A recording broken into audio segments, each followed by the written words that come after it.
Amém. Glória a Deus. Bom estarmos aqui nessa manhã. Queria falar nessa manhã sobre qual deve ser o meu comportamento diante de meus patrões e líderes. Qual deve ser o meu comportamento diante de meus patrões e líderes? Tiago, capítulo 1, verso 5.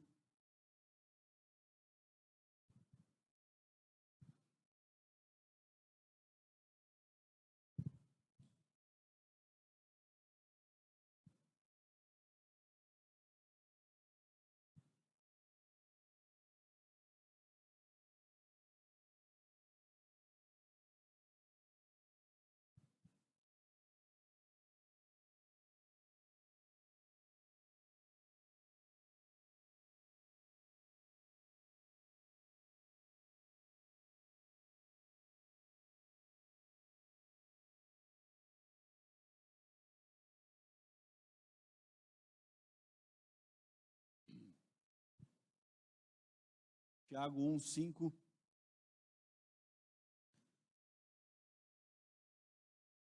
Diz assim: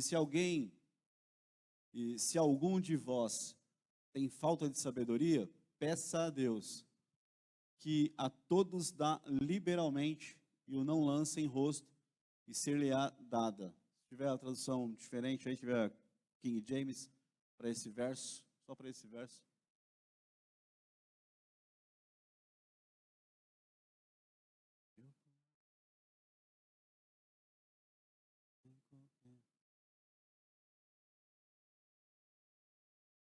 Se algum de vós tem falta de sabedoria, rogai a Deus, que a todos concede liberalmente com grande alegria. Então, alguns versos já falei algumas vezes, comentei algumas vezes, né, e tem alguns versos que você consegue dividir ele em algumas partes, consegue desmembrar ele aí, até para entender melhor, né? Então, falando sobre nosso comportamento diante de nossos patrões e líderes, a gente sabe que também serve para praticamente tudo, né? Mas nessa questão, se alguém entre vós tem falta de sabedoria. Então, o contexto do texto aqui é essa questão de lidar com as situações ali. E uma coisa que Tiago escreve é: se alguém entre vós tem falta de sabedoria. Então, ele vai falar sobre, vai deixar bem claro para a gente aqui o primeiro entendimento que eu preciso ter do texto, do verso. Eu preciso primeiro entender, assim como Salomão compreendeu que diante de uma situação tão grande que ele tinha que viver agora, ele não tinha sabedoria para lidar com nada daquilo. Então, uma coisa que Salomão faz é orar a Deus e pedindo sabedoria para Deus para conduzir o povo de Israel, para ser rei, né? Então, diante de situações que nós enfrentamos, e repito, vale para tudo isso aqui, mas agora nesse tópico,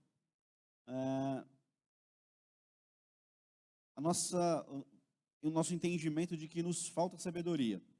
E não é qualquer sabedoria aqui, né? É uma sabedoria que vem de Deus, então, que Ele vai conceder. Então, a primeira coisa que Salomão fez e que nós podíamos fazer muitas vezes, diante de tantas situações, é entender que nós precisamos de sabedoria. Se alguém entre vós tem falta de sabedoria, então, a primeira coisa é isso. Desmembrando o verso 5, é isso. O meu reconhecimento da minha falta de sabedoria para aquilo, que eu estou ali fazendo naquele momento, ou diante da situação que eu estou, Isso é muito importante. Se você der uma abridinha aí na tua Bíblia aí, em 1 Reis, capítulo 3.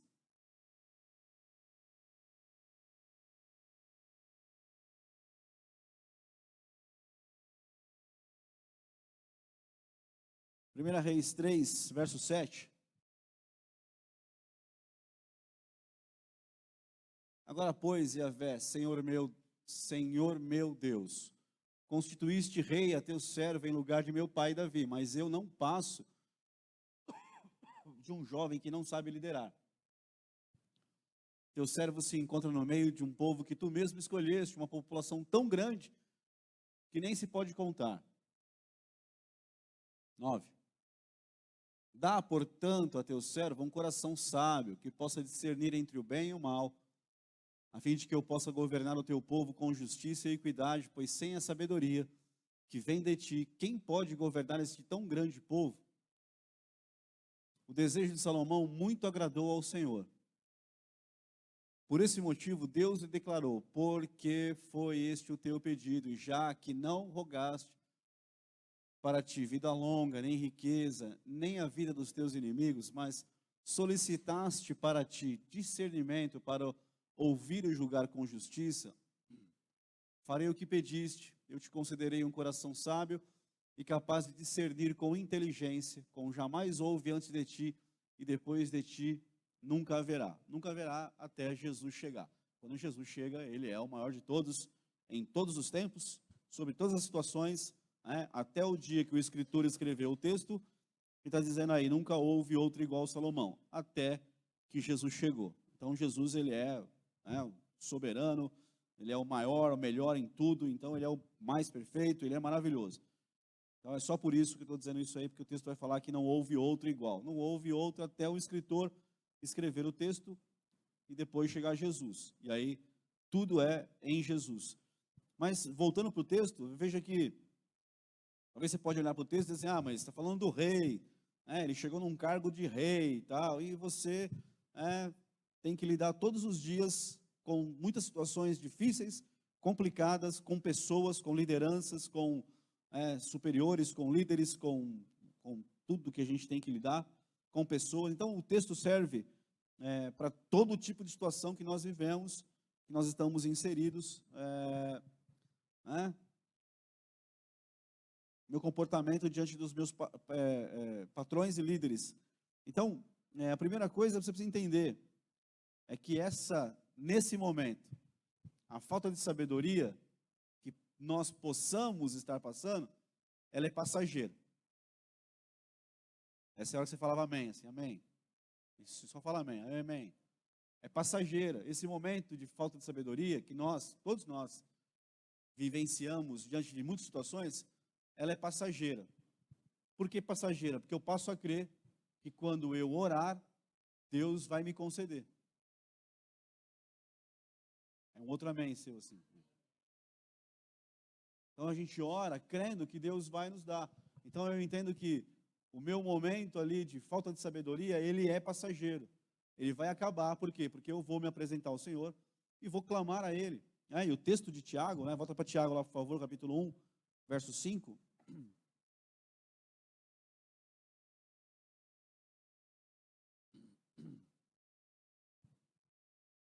Tiago 1,5. Se alguém de vós tem falta de sabedoria, então, eu reconheço que eu tenho falta de sabedoria, então eu vou entender que essa situação é passageira, diante de qualquer situação.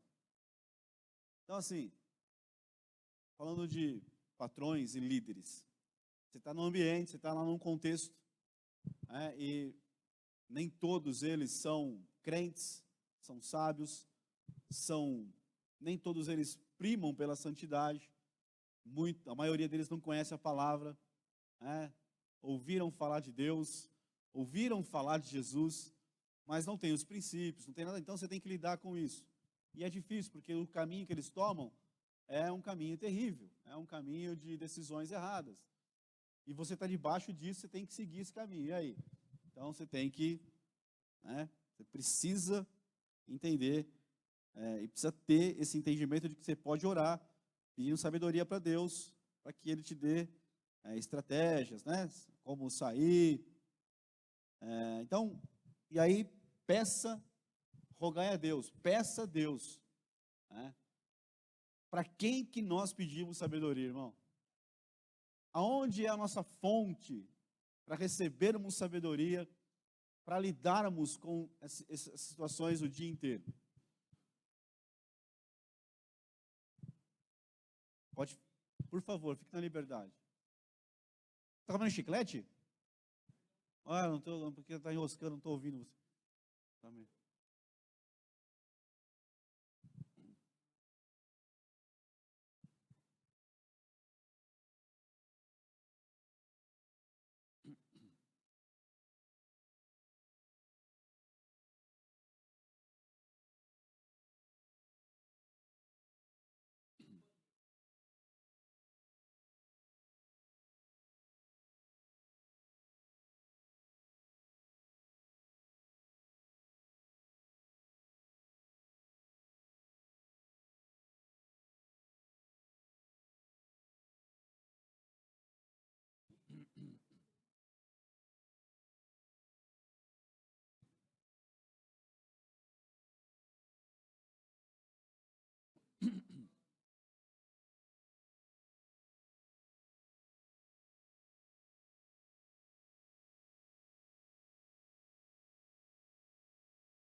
Então, assim, como é que eu resolvo isso? Como é que essas situações? É simples, que são simples, mas podem ser eternas, né?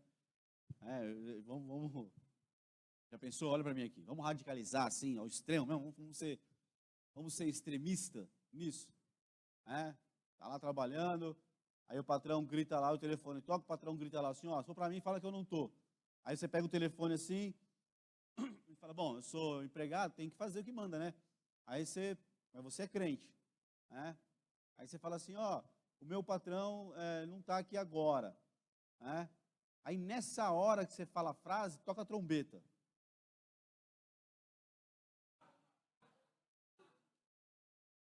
Arrebatamento, assim, bem na hora. Não, eu falei que eu ia ser extremista. Eu falei, avisei antes que eu ia ser extremista, nesse caso. Já pensou, cara?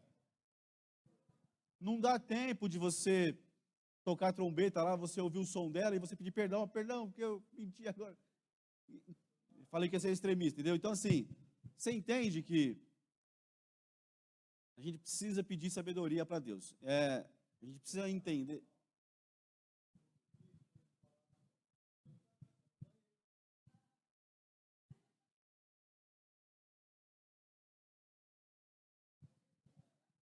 Então, assim, pensando no ponto de vista de cristãos, nossas questões, o nosso dia a dia, nosso andamento, o que eu ia falar? Me escapou.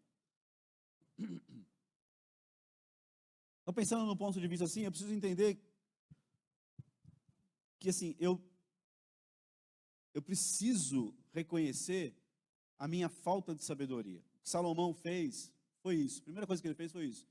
Eu não tenho condição, Senhor, de lidar com as situações que me estão propostas o dia todo, todos os dias. Eu não tenho condição. Como o ímpio, a gente se vira.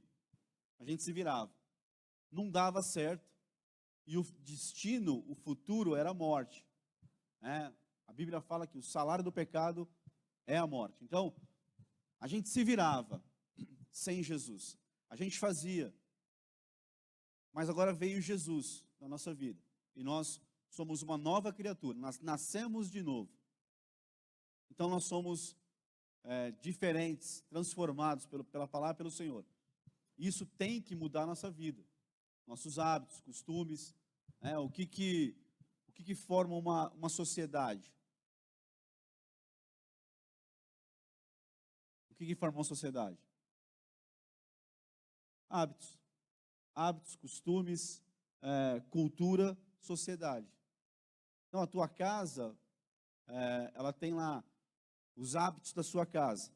Você pode mudar, pode inverter a palavra hábito para costumes, mas não vai mudar muita coisa. Mas vamos colocar hábitos em primeiro lugar.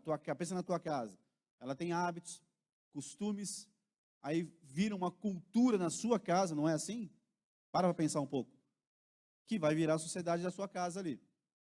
Com as suas normas, não é? A hora que acorda, os seus filhos, como é que é a janta. Eu como, eu almoço e janto. Tem gente que não janta, tem um lanche. Olha que chique. O Pedrão é desse tipo, assim, que tem cara de quem come um lanche, um brunch. à tarde, tal, num jantar, imagina, Pedrão, num jantar. Então, tem culturas, né, na minha casa é aquele negócio, né? Arroz, feijão, mistura, aquela coisa do almoço, da janta. Tem gente que não é assim. Então, acaba virando uma mini sociedade ali, mas no contexto geral é isso. Né? Hábitos, costumes, cultura e sociedade. Então, é assim, nós fomos tirados disso, fomos inseridos agora um novo, né, estilo de vida, uma nova vida agora em Cristo.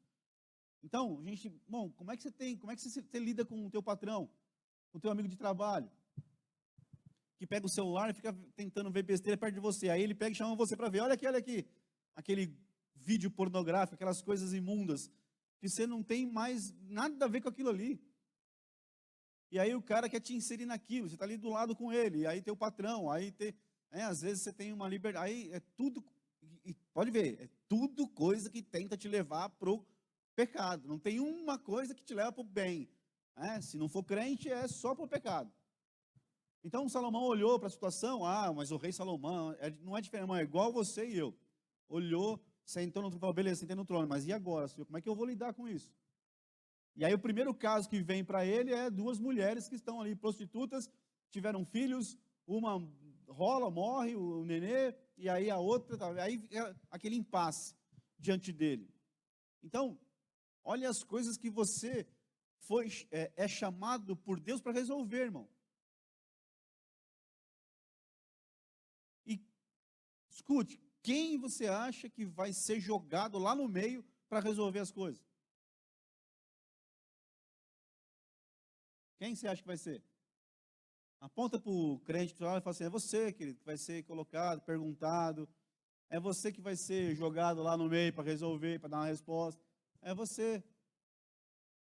Não, mas eu só trabalho lá, eu sou faxineiro lá, eu limpo o banheiro lá, não interessa, irmão. Vão chamar você lá na diretoria para resolver um problema porque você é crente. Só por isso, que o diabo gosta de tentar a gente, colocar a gente em prova. E aí eu vou ser crente ou não? Para isso tem que ter sabedoria, irmão. E não é a minha, preciso reconhecer, eu não tenho, Senhor, condição de resolver isso. É o primeiro passo que eu tenho que ter, eu não tenho condição, Senhor, me dá sabedoria. Aonde Deus colocou você, peça sabedoria para Ele. E aí o texto continua dizendo, ela é passageira, eu preciso reconhecer aí que eu não tenho sabedoria para lidar com isso.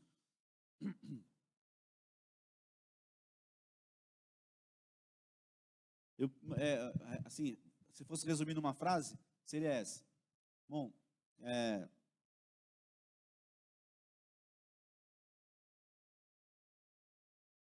eu preciso sentir, de verdade, que a sabedoria me faz falta. Eu não posso ficar resolvendo, fazendo, do meu jeito, com os meus princípios. Não é, irmão, mudou. Eu preciso sentir que a sabedoria de Deus me faz falta. Na minha casa, na igreja, no trabalho, em todo lugar, a sabedoria me faz falta. Segundo ponto repetindo, qual é a tua fonte? Para quem você vai pedir sabedoria?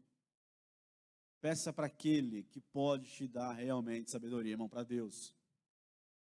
Ler algumas coisas, entender, ouvir pessoas é até legal, mas a nossa fonte real de sabedoria para o dia a dia, para a vida, para lideranças, para patrões, para colegas, é Deus, irmão, Ele é a nossa fonte. Pare um tempinho da sua correria. Fala, Deus, eu não tenho sabedoria para resolver, me dá sabedoria. Como desempenhar qualquer tipo de trabalho, qualquer coisa, irmão. Peça sabedoria para Deus. Você vai ver que vai ser diferente. Mas o que nós estamos acostumados a fazer? Isso aqui é uma coisa simples, eu vou fazer. Isso aqui eu sei fazer. Isso aqui, então a gente vai nessa rotina. E talvez não está dando muito certo, mas eu vou fazendo, porque parece que está bom.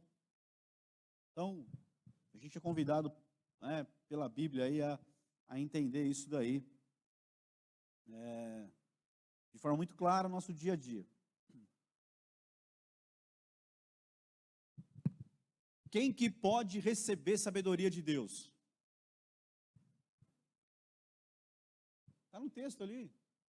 Está no texto.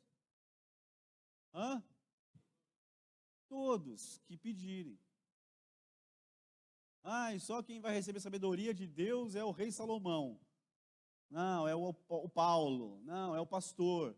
Não, irmão. Sabedoria. Todo aquele que chegar para Deus de coração puro, entender, ó, tá me faltando sabedoria para isso. E pedir sabedoria, irmão, ele vai dar. É para todos. É para todos. Não é para um específico, para um mais legalzão, para um mais crentão. Não tem, é para todos. A sabedoria de Deus está disponível para todos aqueles que se achegam para Ele e clamam a Ele como uma fonte de sabedoria. Ele vai dar, irmão. Olha lá.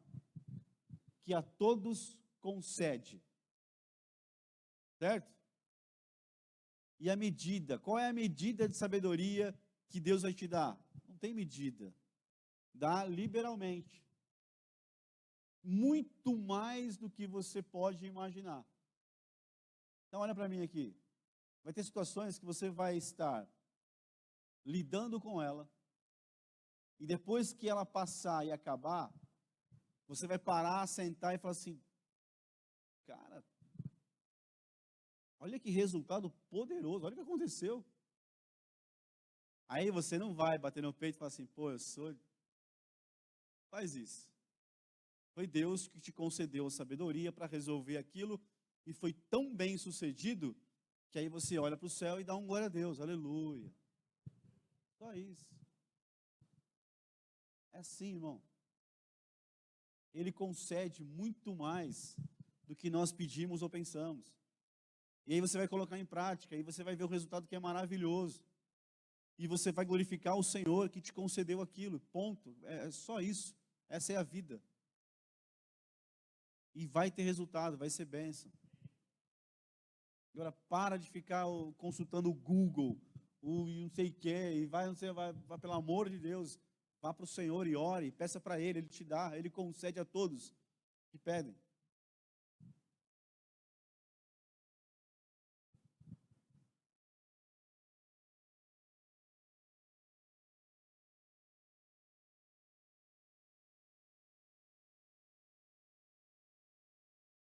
O texto diz que Ele dá liberalmente ou com generosidade, uma medida bem superior àquela que a gente pode pedir. Pode pôr a tradução, a corrigida fiel, porque essa daí não resolveu o que eu queria.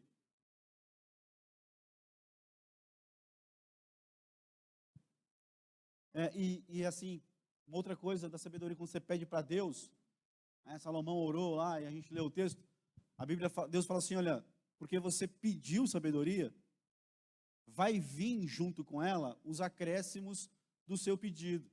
E aí, ele mandou bênção, ele mandou um monte de coisas lá, que a gente vê na vida de Salomão, que ele recebeu de Deus além da sabedoria. Ou alguém pode dizer assim, mas porque ele recebeu sabedoria, então, como consequência, ele conseguiu também tudo que ele conseguiu. Mas porque Deus concedeu isso para ele. Então, assim, quando a gente pede sabedoria para Deus, Ele dá sabedoria, e com isso, Ele dá também outras, sempre vem um acréscimo de Deus, né?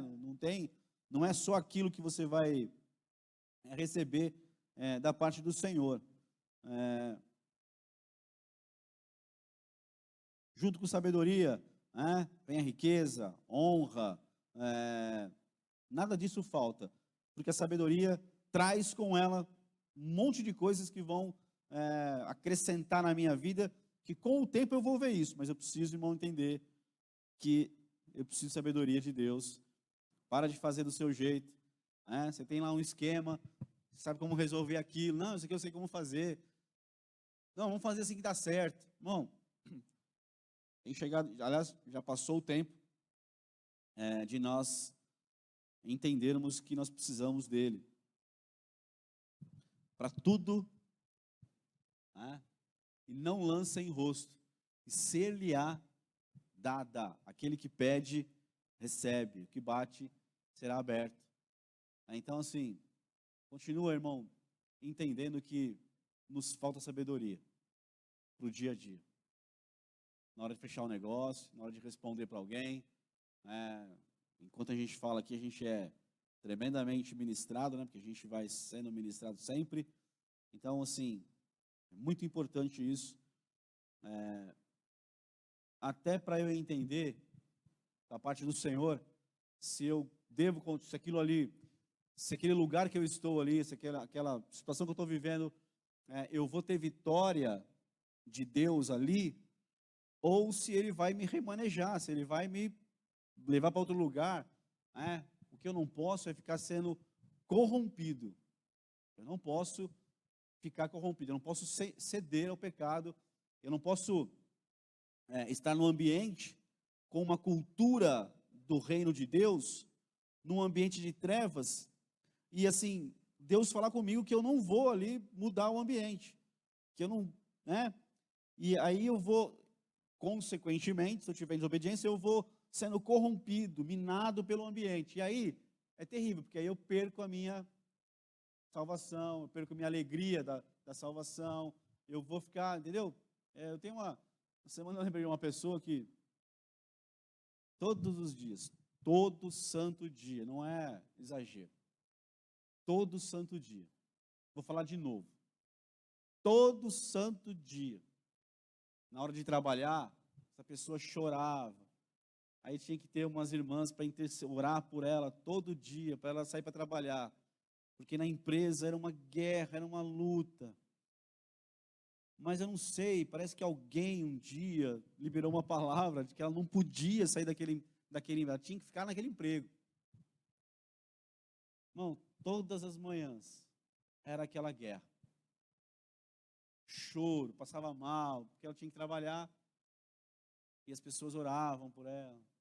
E um dia eu estava lá no ambiente, eu falei assim, por que não sai desse emprego logo, pelo amor de Deus? Todo dia essa desgraça, todo dia essa luta, essa guerra, tem que ter um grupo de intercessoras para todo dia ir trabalhar. Que tranqueira é isso? Não, porque Deus falou, tem que ficar. E aquilo me dava um mal-estar, irmão, terrível. A pessoa, não, eu vou ter que, só de pensar que eu vou ter que entrar lá naquela sala.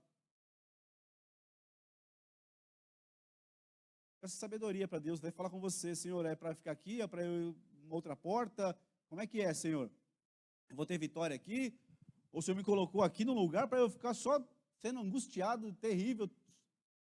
Então, qual é a resposta? Para tudo isso, busque sabedoria de Deus, irmão. Para saber, Senhor, eu vou ter vitória aqui. Agora, se está lá, o ambiente é das trevas, você é do reino de Deus, e você está vendo uma mudançazinha aqui, uma vitória ali, alguém está ali recebendo, aí fica lá. Fica lá, está sendo bênção. Está tendo vitória. Ah, mas o sistema é muito pesado. Não, fica lá. Está tendo um ali sendo tocado, uma ali está sendo tocada, fica lá. Está sendo um instrumento de Deus ali, fica lá. Amém? Ninguém quer falar nada? Pode falar. Manda aí, Salvador. Vixe. E o quê? Na verdade aí, é muito, acho que é muito da versão desse texto aí, né? Que na verdade é versão, né? Concede generosamente sem negar-lhe nada. Uma versão melhor seria essa. Então isso é questão de versão, né? Não lance em rosto.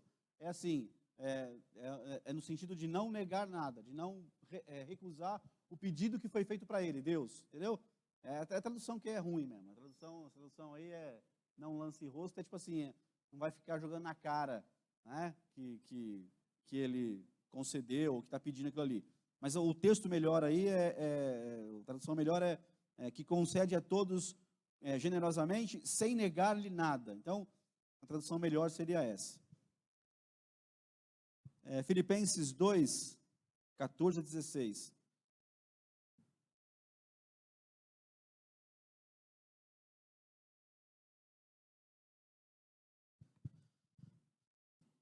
Filipenses 2, 14 a 16.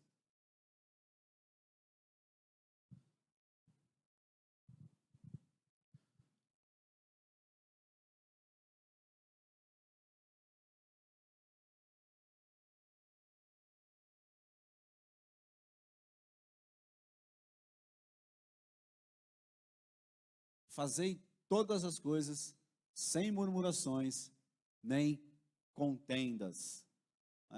Então, pensando nessa questão de os comportamentos diante de nossos patrões, líderes, e também para o contexto geral, né? É um texto que serve também para isso. Fazei tudo sem murmurações e sem contendas.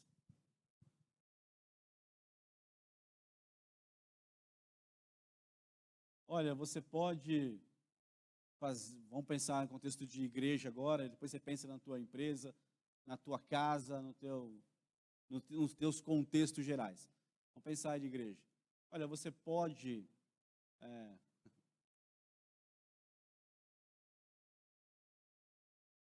olha, você pode ministrar hoje, você pode fazer isso aqui para mim hoje aí. Qual é o meu primeiro sentimento que vem? Ixi, mas tá bom, vai, eu faço. Ah, bom, me colocou, eu vou lá então, vai. Não estou falando para ninguém, pelo amor, olha para mim aqui. Olha para mim aqui. Não estou falando para ninguém, não sei de caso de ninguém. Eu sei do contexto da igreja que é assim. Não estou falando do pelo amor de Deus.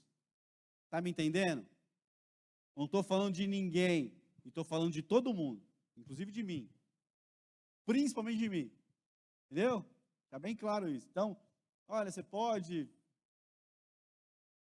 Mas eu queria estar lá para ouvir a palavra.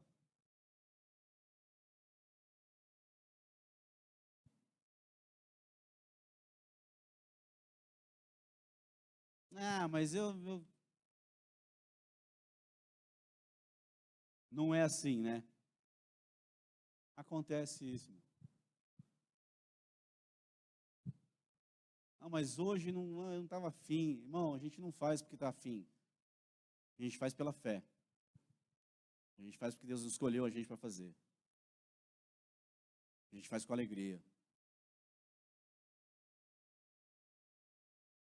Ou pense quando você se converteu, quantos dias você esperou para que alguém falasse assim, você não quer fazer um negócio lá na igreja? Aí você, cara, te dava dor de barriga, mas tinha uma alegria dentro de você assim tão grande. Você ficava sozinha olhando para o espelho, praticava no espelho, e fazia no quarto, e estava na rua andando, pensando, cara, eu vou fazer, eu tive uma oportunidade, eu vou. Por que acabou isso, pelo amor de Deus? Por que agora quando vem o convite, ou a convocação, o pedido, não, então, mas nesse dia eu vou ter que. Eu acho que Deus não está falando com ninguém, só comigo. Mas tudo bem, eu estou aqui para isso, para receber a voz dele. Fazei todas as coisas, sem murmurações nem contenda. Irmão, quando eu faço com alegria, a minha porção não vai ser tirada de mim. Eu não preciso estar aqui nesse ambiente para receber. Eu posso estar dentro do banheiro, eu posso estar lá em cima cuidando de uma criança, eu posso estar fazendo qualquer coisa. A minha porção não será tirada, será dada. Eu estou servindo sem murmurações, irmãos, sem contendas, sem contendas, sem murmurações. Olha aqui para mim mais um pouquinho só. Só mais um segundo. Em qualquer situação, quando alguém pede para você fazer, e você faz qualquer caretinha, já lascou.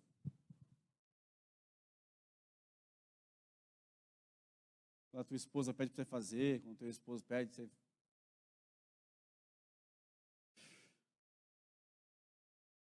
Já, nem virar o olho. Para de virar o olho, cabeção. Nós fazemos tudo isso, irmão. E aí, isso com o tempo vai mostrando no nosso coração que a gente está fazendo com murmurações e com contendas. Verso 15. Para que sejais irrepreensíveis e sinceros,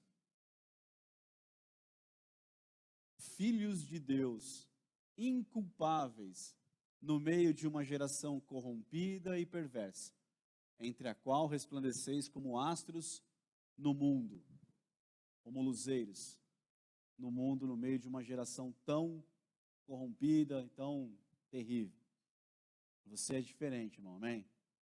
Há uma alegria dentro de nós, irmão, que o mundo não pode entender. Olha, tudo que o diabo tenta contra a nossa vida, mesmo assim você está de pé, com um sorriso. Eu gosto de alguns videozinhos que você vê que são tontos, mas são muito edificantes. Aqueles videozinhos que alguém põe lá assim, o diabo imaginou que eu não ia levantar hoje. Aí mostra uma pessoa, uma criança pulando assim, dançando e cantando e balançando a cabeça. E vamos de novo para mais um dia. E eu fico imaginando o quanto o diabo olha para nós e fica pensando assim, não é possível que não para. Não vai parar, irmão. A gente passa, a gente chora às vezes, a gente sente dor, a gente, mas quando a gente vê a vitória do Senhor é maravilhoso, assim, a gente fica firme, fica ali, perseverando. E você vê a vitória do Senhor, irmão, então fica lá como, aquele cântico que diz como um farol, que mostra o lugar, que ilumina, que dá direção. Então, você é uma coluna, onde você estiver, você é um servo do Senhor. Você é alguém do Senhor, onde você estiver. A autoridade na sua vida, a autoridade que Jesus já te concedeu.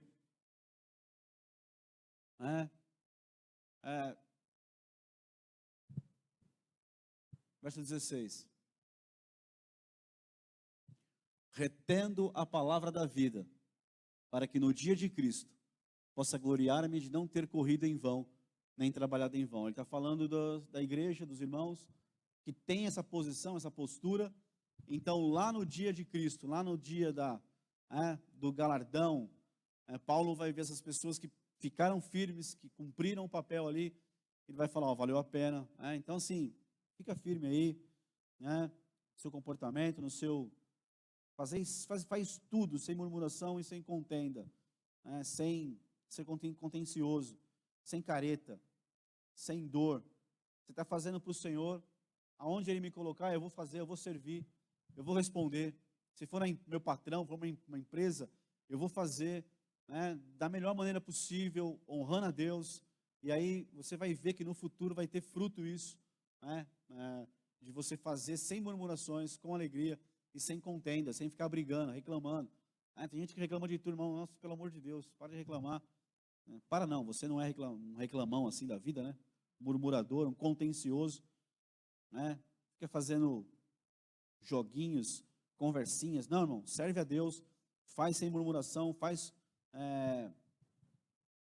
com alegria. Você vai ver o resultado final aí, vai ser bênção. 1 Pedro 3.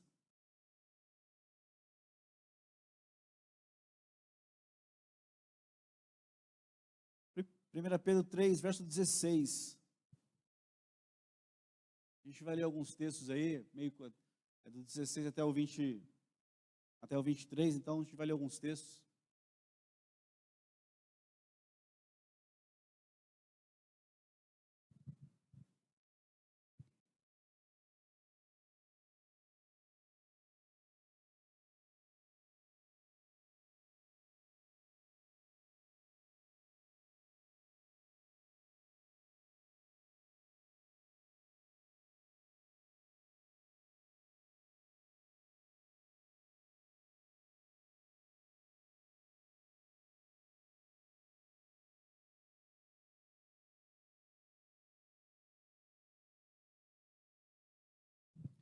Então é um termo que aparece muitas vezes na Bíblia, que a gente talvez não entenda muito bem o que é. Pedro vai escrever e diz assim, tendo uma boa consciência. O que é ter uma boa consciência? Esse termo aparece na Bíblia muitas vezes, nos evangelhos, nas cartas, principalmente. E é um termo que você vai ver muitas vezes na Bíblia, uma boa consciência. O que é ter uma boa consciência?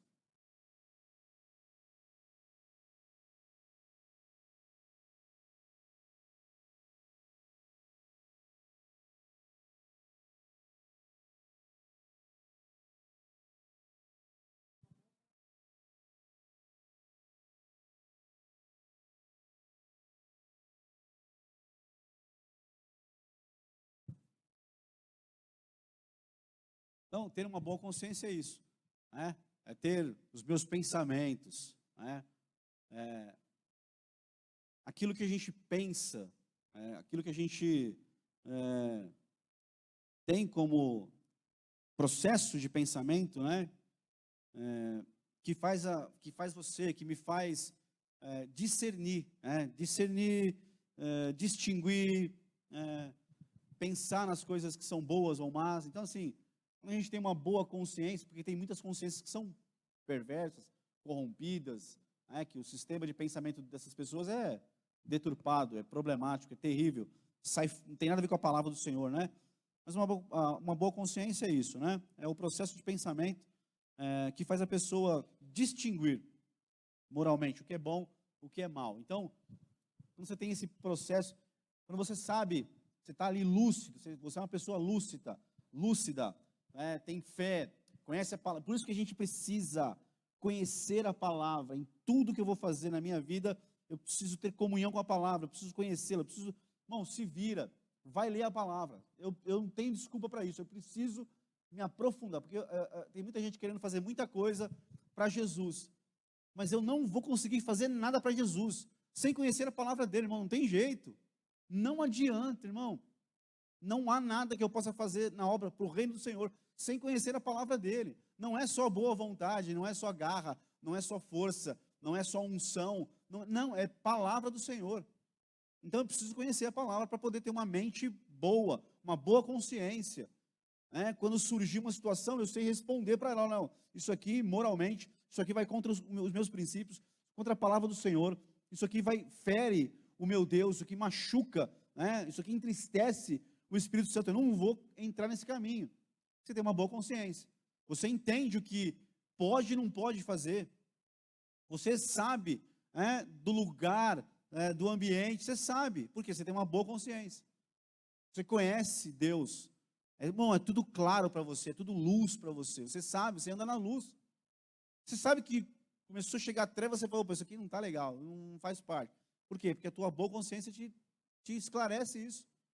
Então, irmão, Pedro vai escrever ali, tendo uma boa consciência, para que, naquilo em que falam mal de vós, como de malfeitores, fiquem confundidos os que blasfemam da vossa boa conduta em Cristo. Então, você tem uma boa consciência, e quem tem uma boa consciência com relação a Deus e a palavra, tem uma boa conduta.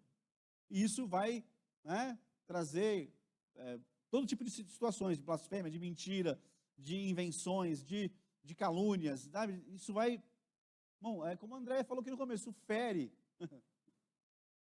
a tua vida, a nossa vida, irmão, fere assim, parece aqueles ferro quente que marca gado, fere quem está lá fora. Vai contra tudo. E nós fomos chamados para ir contra tudo mesmo, que não presta, daquilo que está debaixo do governo do diabo. Então, mas eles vão ser confundidos, eles vão ver que aquilo que eles fazem vai ser desmascarado. Verso 17. Porque melhor é que padeçais fazendo bem, se a vontade de Deus assim o quer, do que fazendo o mal. 18.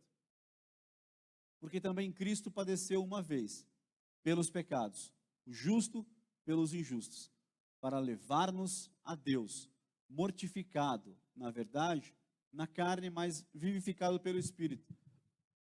19. No qual também foi e pregou aos espíritos em prisão,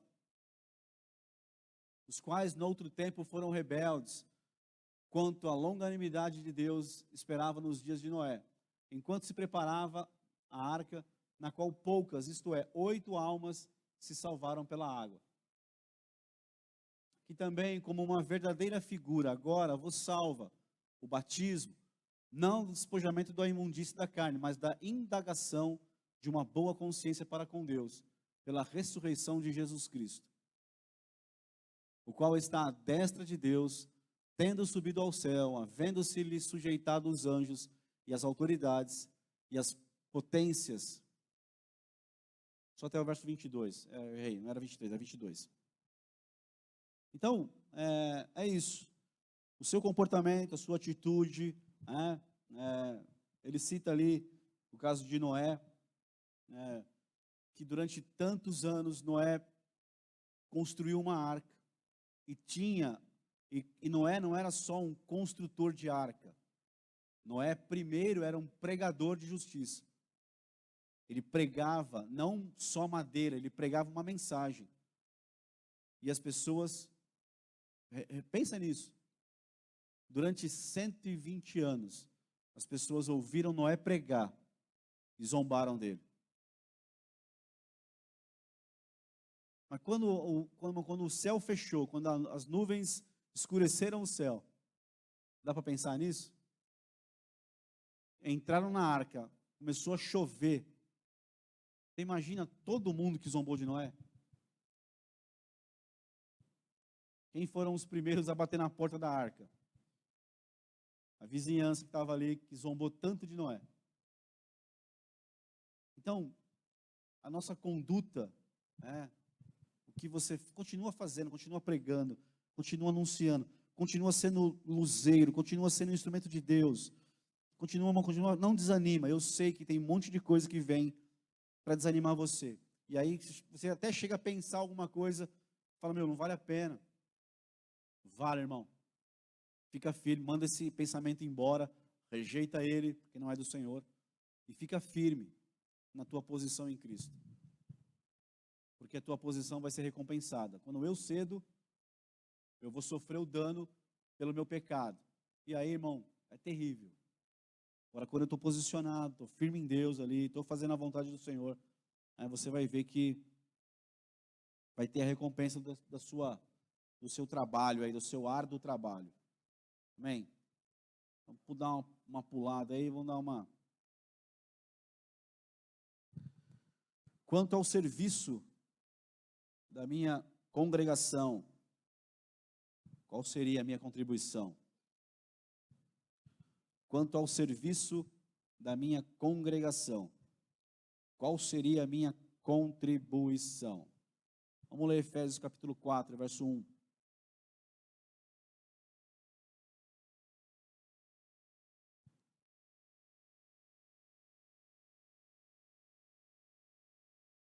Efésios 4, 1.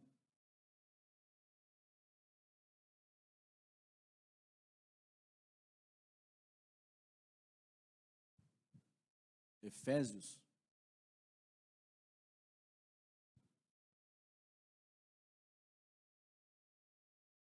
Rogo-vos, pois, eu, o preso do Senhor, que andeis como é digno da vocação com que fostes chamados. Então, irmão, nós fomos chamados e temos uma vocação, e temos, agora falando de contexto de congregação, de igreja, de aqui ministério, ele diz, andeis como é digno da vossa vocação. Então, qual é a vocação que Deus tem para você? Qual é? Para que ele te vocacionou? Qual é a tua vocação? Aonde estão as tuas como é que é? Apetições? Não, como é que é? Como é que é a palavra? Aptidões. Onde estão as tuas aptidões, irmão? O que faz o teu olho brilhar? O que o teu coração bate mais forte? Contexto de congregação, de casa do Senhor, de igreja, de reino de Deus. O que ele tem falado com você? Para onde ele tem encaminhado você? Então, isso é a tua vocação. As pessoas não fazem testes vocacionais? Quem já fez aqui teste vocacional?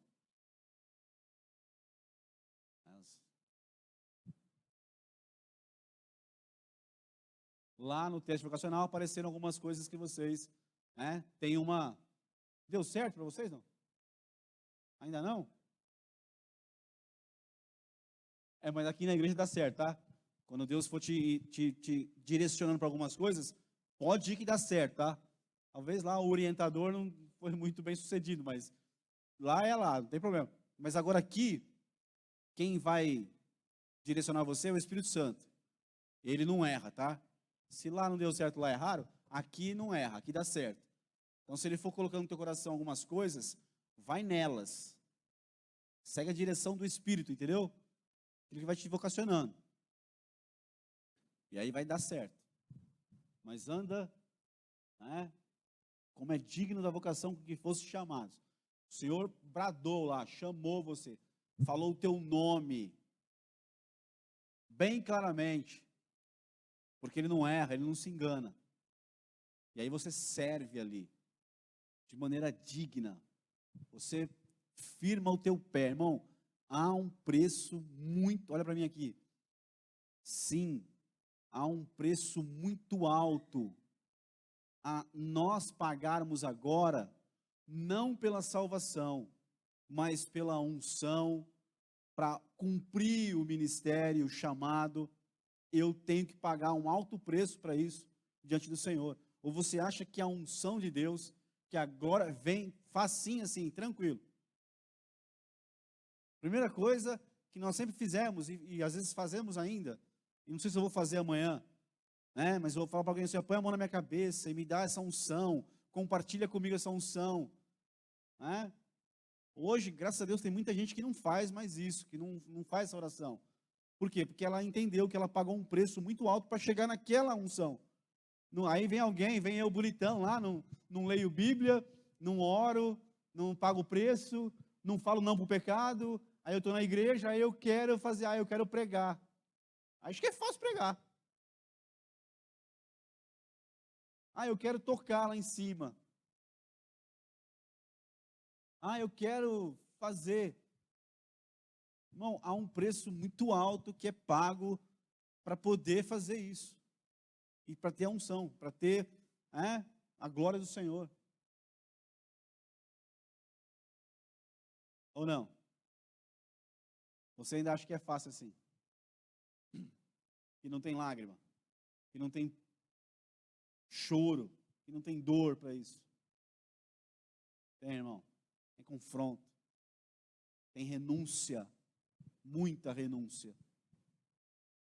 Não cai nessa mentira aí, não, nesse engano de que, uma vez salvo, sempre salvo, está tudo certo, eu posso fazer o que quiser. Não pode, não. Mas isso é um outro assunto muito mais complexo, muito mais profundo.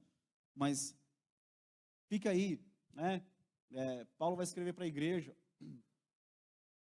que andeis como é digno da vocação. Tem um monte de gente, irmão, lá fora e aqui dentro, olhando para você, vendo o seu testemunho aqui dentro também, e lá fora também, mas aqui dentro também, do teu comprometimento com a igreja, da tua aliança com a tua liderança, da tua aliança com o teu irmão, do teu dia a dia de culto na igreja.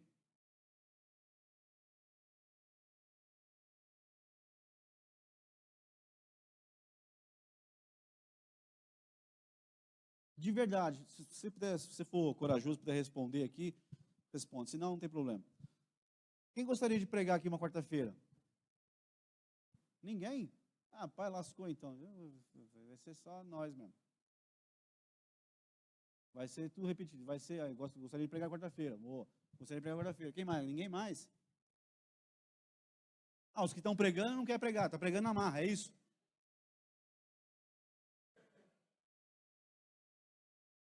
Tem que perguntar, tem que desenhar a pergunta para vocês, os bonitão. Então assim, quem está pregando não está gostando, então não quer pregar mais, é isso? É só os novos, quem mais quer, é isso? Todos que querem pregar aqui, novo ou velho, está pregando ou não está pregando, quem é quarta-feira? Não quer pregar mais, não está gostando de pregar. Não, se não tiver culto, escola dominical, não vai pregar quarta-feira.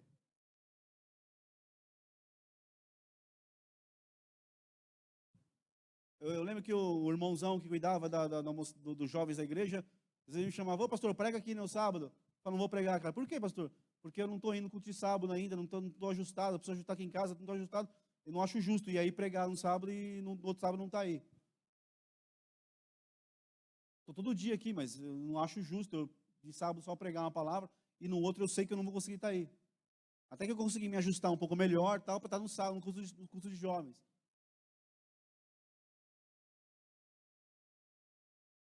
O que nos falta é nos convertermos ao Senhor de verdade e termos comunhão com a igreja, com a escola dominical, com o culto de quarta, culto de domingo à noite, com a ceia do Senhor.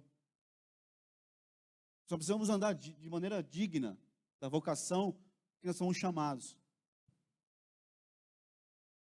É igual aquele videozinho também que eu achei legal, eu vi ontem, né? Um cara falando, eu sou pregador, mas eu não leio a Bíblia. Eu sou pregador, mas eu não oro. Eu sou pregador, mas eu não vou no culto da semana.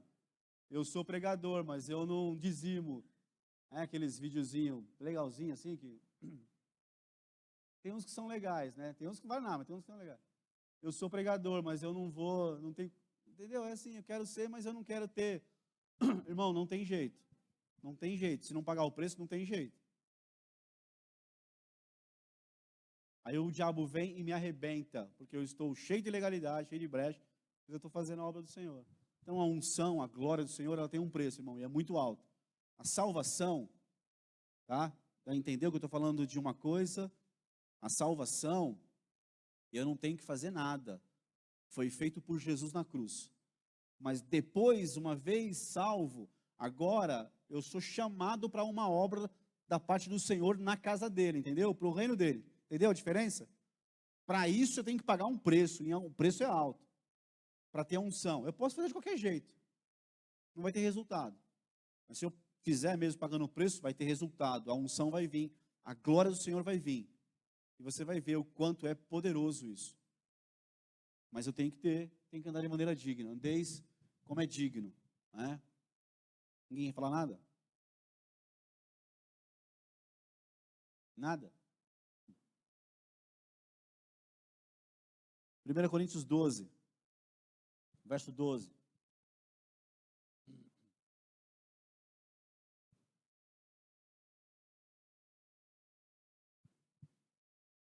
Porque assim, por quê?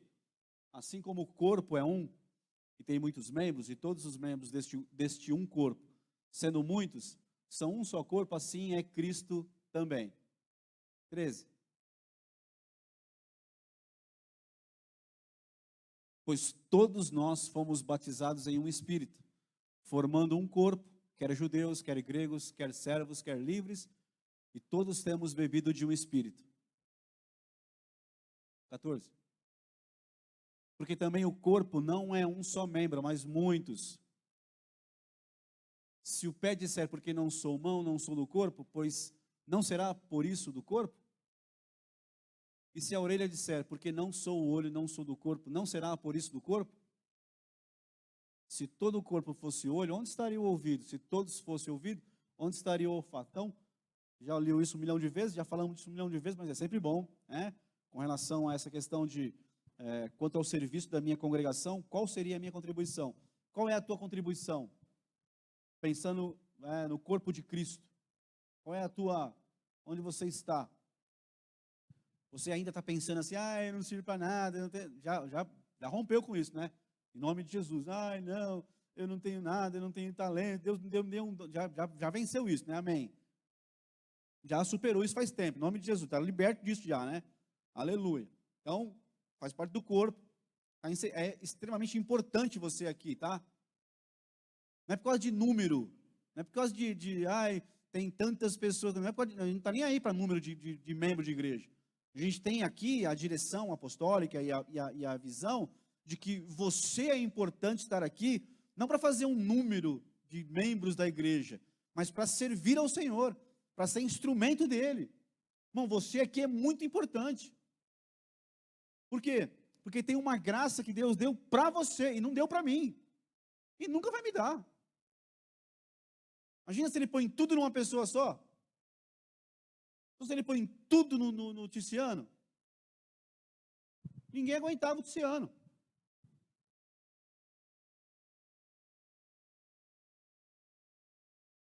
Imagina, se desse tudo pro Diguinho, para Thaís. Imagina, ela explodia de tanta soberba. Por que não? Porque é assim, eu também explodiria de tanta soberba, porque eu ia me achar o cara mais. Aí Deus, da sua sabedoria, da sua perfeição, falou, não, o que eu tenho para dar para a igreja, eu vou repartir agora. Cada um vai ter. Todos vão ter. Porque todos são importantes, porque agora o sistema é corpo. Não é a antiga aliança que tinha lá o Elias. Lembra do Elias? Elias tinha tanto poder, ele era o cara na época, ele era o homem fonte, estava tudo no Elias. Aí ele subiu no monte, ficou lá, e subiu 50 soldados com o capitão. O homem de Deus, tá? Ó, some Deus, matou 50, aí matou mais 50, matou mais 50. Aí chegou lá um quarto, veio de joelho. Aí ele ia matar também todo mundo. Aí Deus falou assim: ô, para. Você está em crise, cara. Para, você está louco, você está matando todo mundo. Você está agindo mal com a unção e que eu te dei. Para de fazer isso. Vai com ele logo. Mas 150 morreram queimados. Então, assim, não é para ter um só, é para ter na igreja, está repartido na igreja agora, irmão. Então, todo mundo é importante. No contexto bíblico, todos aqui têm uma importância diante do Senhor.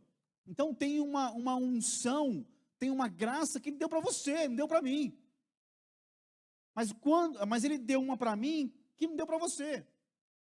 E quando nós dois nos juntamos como igreja, então Deus vai manifestando a sua plenitude no meio do corpo. E aí tem profecia, outro tem um canto, outro tem uma oração, outro tem uma revelação na palavra, outro tem um dom de cura. Pensa nisso, como corpo. Então fala para o teu queridão do lado de você: é importante para mim. Olha como você é importante para mim. Não, fala para ele assim: ó, eu tinha esquecido, cara, que você era muito importante para a minha vida. Uma frase difícil, ela fala: eu preciso de você.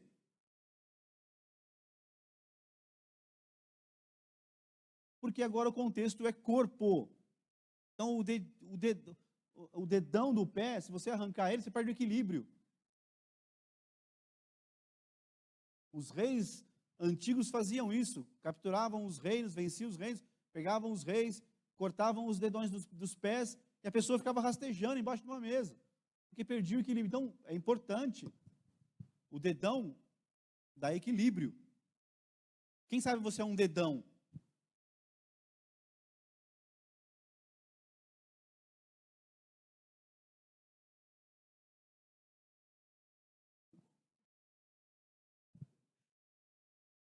Tem uns que tem cara de dedão mesmo, e você vê assim: ó, você é um dedão.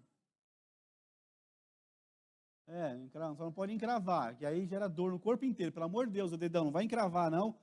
Você foi chamado para dar equilíbrio, não para dar dor para o corpo. Dedão encravado é uma tristeza. Então, é isso, irmão. A gente é importante, você é importantão. Você tem que estar aqui, tem que servir ao Senhor, tem que estar disponível. Se fizer uma convocação para qualquer coisa, estou disponível, sou importante. Eu não vou ajudar muito. Eu não... Para com isso, pelo amor de Deus, você já foi liberto disso. Você é importante. Olha aqui para mim. O culto, irmão, de quarta-feira vai ser outro, se você estiver aqui.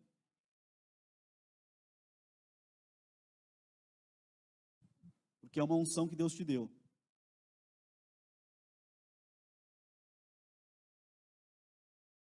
Nem se anotou.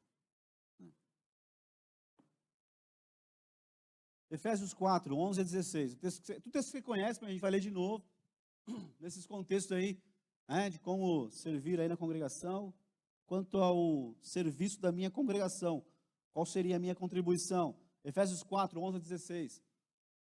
E ele mesmo, Jesus, deu uns para apóstolos, e outros para profetas, e outros para evangelistas, e outros para pastores e doutores, querendo o aperfeiçoamento dos santos, para a obra do ministério, para a edificação do corpo de Cristo, até que todos cheguemos à unidade da fé e ao conhecimento do Filho de Deus, a homem perfeito, à medida da estatura completa de Cristo, para que não sejamos mais meninos inconstantes, levados em roda por todo o vento de doutrina, pelo engano dos homens que com astúcia enganam fraudulosamente. Antes, seguindo a verdade em amor, cresçamos em tudo naquele que é a cabeça, Cristo, do qual todo o corpo, bem ajustado e ligado pelo auxílio de todas as juntas, segundo a justa operação de cada parte, faz o aumento do corpo para a sua edificação em amor. Reparou no texto que você leu de novo? Já leu muitas vezes ou muitas vezes. do verso 11 até o 16, veja que ele está falando de mais de uma pessoa, de plural, de nós cheguemos, alcancemos, tudo, é um corpo, sabe, é uma congregação, é uma família do Senhor agora, são irmãos que se ajudam, que crescem junto, né? Eu, quando era pequenininho, eu queria muito crescer perto dos meus irmãos, mas não dava, os caras eram maiores, eles tinham outros amigos, outras ideias, eu queria chegar perto, eu queria estar ali, até um dia que eu percebi que não dava para fazer isso, aí eu tive que me arrumar ali com os mais novos, tal, com a minha galera, e aí eu fui crescendo com a minha galera, então, não dava para, mas aqui na igreja, irmão, dá, por quê? Porque aquele que está lá na frente, já alcançou uma posição em Cristo, já caminhou mais, posição não, já caminhou muito mais que eu, e eu cheguei agora, eu sou ali pequenininho, quero me aproximar, o que está lá na frente, tem o Espírito Santo, aí ele para e dá uma voltadinha para acompanhar o mais novo, é isso que é um corpo de Cristo, é diferente de uma criação normal, é diferente de um contexto normal, que quem está lá na frente dificilmente vai voltar para amparar o que chegou agora, para ajudar, para auxiliar. Não é assim numa empresa? Um cara que é vendedor velho, lá, que é muito antigo no vendedor, ele não tem paciência, às vezes, para chegar e acompanhar um novo vendedor, ou tem? É difícil ter, ou não é assim? Alguém que já alcançou uma posição, se rebaixar, voltar lá, e começar, é difícil achar alguém assim, quando achar é porque é crente, aleluia, porque num contexto normal não faz isso, não vai perder tempo ajudando alguém, ou se fizer, fez porque alguém deu ordem e está lá fazendo mal-humorado, mas não faz. Mas na igreja não é assim. Nós voltamos e auxiliamos quem começou agora. Sentamos, oramos juntos, orientamos, damos uma palavra, ensinamos como que é o processo, falamos do que nós vivemos já, testemunhamos. Por quê? Porque somos um corpo de Cristo, é diferente aqui dentro, irmão. Então você tem uma contribuição poderosa, profunda, para alguém que é mais novo do que você na fé. Nada, nem um amém, assim, nada, ou não entenderam nada, ou tudo errado. Então, esse é o corpo de Cristo. Então, lá ele começa falando sobre profetas, sobre apóstolos, sobre doutores, sobre evangelistas, pastores, mas no contexto todo ele vai falando do corpo, das juntas, das ligaduras. Então, tudo isso é muito importante. É importante os 5 ministérios. Quando Deus levanta alguém nos 5 ministérios, é Ele que escolheu, é poderoso, é maravilhoso para a igreja, e toda a igreja tinha que ter os 5 ministérios atuantes, assim, dentro dela, né, para que a igreja realmente crescesse e funcionasse, e vai chegar nesse nível, em nome de Jesus, né, mas a gente vai viver isso. Mas além dos 5 ministérios que Jesus escolheu, tem o corpo, tem as juntas, tem o dia a dia aqui, ó, de ajustarmos, de eu estou lá, eu já tenho 30 anos na fé, aí chegou um agora que eu tenho que voltar e ajudar, auxiliar, eu tenho que instruir, eu tenho que falar com ele, tenho que investir tempo na vida dele, a gente tem que fazer isso. Dá para eu estar lá, aqui não é assim, estou lá na frente, não vou voltar para, não, isso aí se vira. Não, aqui não é assim. A gente trabalha como corpo, para que todo o corpo cresça. O texto todo de Paulo é maravilhoso por causa disso, porque ele enfatiza que somos nós, nós seremos, vamos alcançar, todo mundo junto, como corpo. Não adianta eu alcançar sozinho, irmão. Não adianta você alcançar sozinho, quando o corpo está sofrendo. Não adianta. Não é vitória isso. Amém? 1 Pedro 3,15. 1 Pedro 3,15. Prometeu, último verso. Último texto.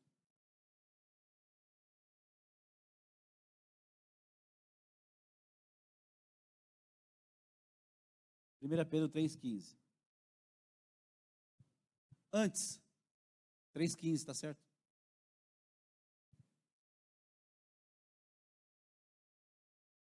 Estou só esperando o pessoal abrir a Bíblia só. Antes, santificai ao Senhor Deus em vossos corações, e estáis sempre preparados para responder com mansidão e temor a qualquer que vos pedir a razão da esperança que há em vós. De verdade, você sabe sentar com qualquer pessoa agora e responder sobre isso, sobre a esperança que há em vós, sobre a sua fé, sobre a sua eternidade, sobre a sua vida com Deus? Porque a gente quer, porque eu falo, a gente quer fazer a obra, a gente quer ser instrumento. Então Deus está falando comigo, está me levando para isso. Mas para tudo isso, eu preciso conhecer a palavra. Por quê? Porque, olha para mim, se dentro de nós, de mim e de você, há muitas questões com relação às coisas espirituais, amém? Tem questões aí? Tem dúvidas? Eu também tenho. Não dúvidas da salvação, nada disso. Estou falando dúvidas de um texto que você lê, né, do entendimento. Mas eu tenho ainda, eu tenho que buscar, tenho que estudar, tenho que... Né? Imagina quem está lá fora, que vai chegar em você e vai perguntar o básico para você. Como é que é esse negócio de Jesus? Como é que é esse negócio de igreja? Como é que é esse negócio de dízimo? Vai falar igual o irmão lá da igreja falou, né, subiu no altar para falar de dízimo, falando, eu dou dízimo porque meu avô dava dízimo, meu pai dava dízimo, então por isso eu dou dízimo. Aí o cara que ouve isso vai falar assim, o problema é teu, do teu avô e do teu pai, eu quero saber de... Me mostra na Bíblia que tem. Então, as coisas que a gente é interrogado, estar sempre preparados, tem a moral de estar sempre preparado para responder com mansidão e... Olha só ainda.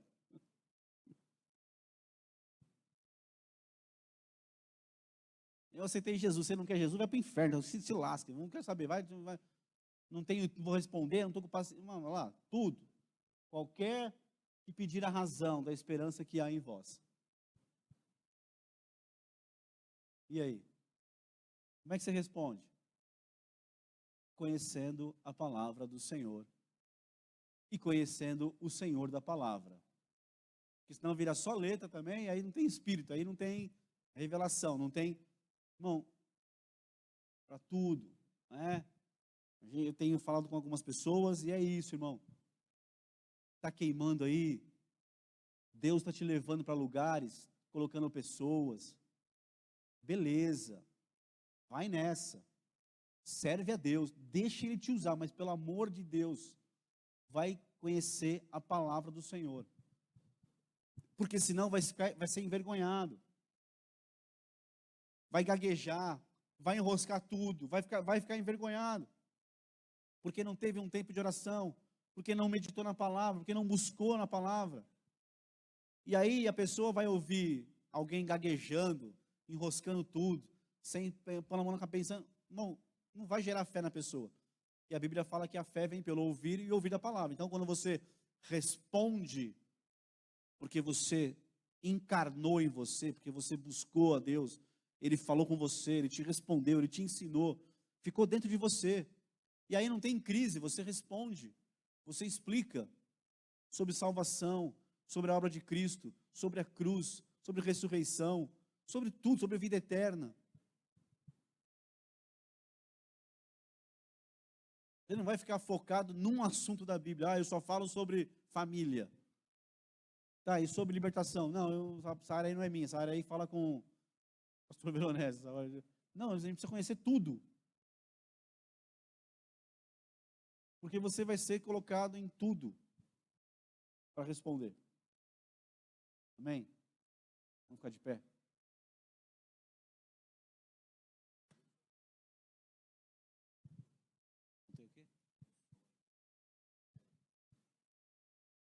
Quero partilhar com vocês um sonho que eu tive quarta-feira. Depois que o Júlio pregou, fui embora. E aí orei, deitei, dormi e eu sonhei. Olha o sonho que eu tive, vai vendo. Colocar o Pedrão Berranteiro numa fria agora, quer ver? Sonhei que a Andréia já tinha vindo para o culto de domingo, aí eu vim com a caminhonete, parei lá atrás. Vim chegando assim, a igreja estava estranha, meio escuro. Aí a hora que eu cheguei aqui, o Pedrão estava colocando o violão da Andréia, assim, ajustando ele no corpo dele. Aí eu falei, ué, o que foi, Pedrão? Ele falou, não, frangão, só ficou nós. Falei, nós? Ele falou, é. Aí eu vim aqui, ó, Vim aqui, olhei. Olhei na cadeira do pastor Veronese aqui, olhei. Estava cheio de gente aqui que eu nunca vi na minha vida. Aí eu falei, é sério, Pedrão? Ele falou, é sério. Aí voltei para trás, olhei no corredor, lá onde o cabelo fica, lá no fim, sem ele lá também. Eu falei, meu Deus.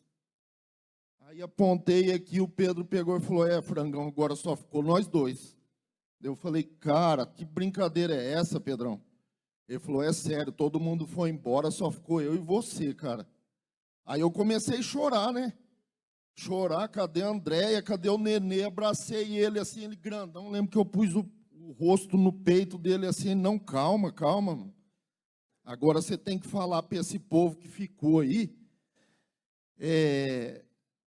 que a gente vai subir também. Eu falei, não, Pedro, fala você. Ele, não, eu sei, você, eu vou tocar. E ele foi ajustando a violinha, e eu peguei e vim aqui. Aí eu comecei a falar, falei, vamos ficar firme, que Jesus vai levar a gente também, vamos aguentar e tal. E fui falando. Aí eu acordei. Ai, meu Deus, a hora que eu acordei na minha cama, eu me apalpava assim, eu estou aqui mesmo, meu Deus, suadinho, cara, tudo molhado. Aí eu contei para a Andréia, minha sogra, nossa, todo mundo deu muita risada, cara. Eu não sei se eu orei e a palavra do Júlio era falando sobre o arrebatamento, tal, para a gente estar firme. E eu tive esse sonho, foi único. Quando eu acordei, eu me apalpava assim, meu Deus, eu estou aqui mesmo? Será que eu estou aqui mesmo? É um sonho só? Eu fui no banheiro e entrei atrás. Foi muito engraçado, queria partilhar isso com vocês.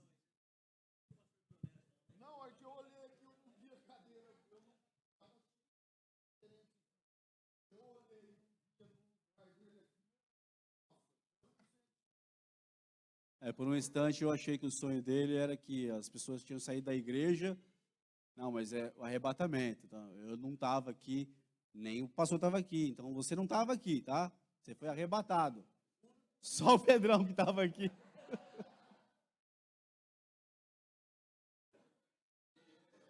O cara quer ficar e quer que você fique junto com ele ainda, na grande tribulação. Olha aí. Ah, meu Deus. O único da igreja que estava era você, Pedrão. O resto era tudo estranho. Amém. Fecha os teus olhos por um instante. Pai, nós te louvamos por esse dia, por essa manhã, pela tua palavra. A tua palavra tem todo o poder. Ela é a espada que entra mesmo em nós e divide juntas e medulas, que ela discerne nosso pensamento, que ela entra em lugares que ninguém entra, que ela toca em mim de uma maneira que ninguém pode tocar, ninguém pode fazer. Tua palavra faça isso em nós, ela promova, ela produza algo poderoso, algo profundo aqui dentro de mim, dentro da tua igreja, para a tua palavra opere isso no corpo de Cristo, que possamos entender, ó Pai, nossa contribuição, quanto nós somos, Deus, importantes para o teu reino, não porque nós somos importantes como pessoas, mas porque o Senhor um dia nos salvou, nos chamou e nos vocacionou para uma obra. O Senhor confiou em nós alguma coisa e nós queremos fazer para a glória do teu nome, queremos honrar ao Senhor como gratidão pela obra que o Senhor tem feito em nossa vida. Guarda a tua igreja, Senhor, nos prepara para a noite, que haja, ó Pai, nessa noite aqui um grande mover do Senhor. Profetizamos aqui, ó Pai, um grande agir do Senhor, um derramar do teu Espírito Santo, da tua glória, da tua unção, ó Pai, em nome de Jesus, amém e amém.